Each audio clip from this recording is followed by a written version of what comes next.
Hey, this is David Bradley, training facilitator and coach with Grant Cardone here with your 2-minute sales tip in under 2 minutes.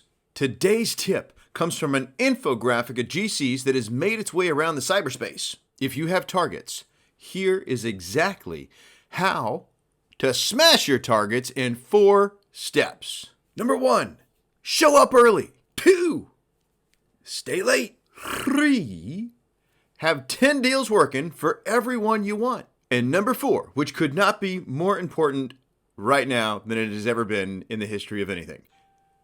Spend 0 time complaining about how unfair the world is. I mean, there is a reason why the saying, the early bird gets the worm, there's a reason that saying exists, right? And of course you should stay late. Go the extra mile. There's nobody on it. Certainly not your competition. Of course you want 10 deals working for everyone that you want, because the solution to all problems in sales is what?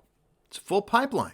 And you need, and in fact you have to have 110% of your full attention on the things that you can control, not what you can't. So what are we doing? We're showing up early. We're staying late. We're having 10 deals working for every single one that we want, and we are spending 0 time complaining about how unfair the world is. This has been your Tuesday sales tip in under 2 minutes. For more information about our brand new coaching program, email david@grantcardone.com or call 310-777-0352 and be great, because nothing else pays.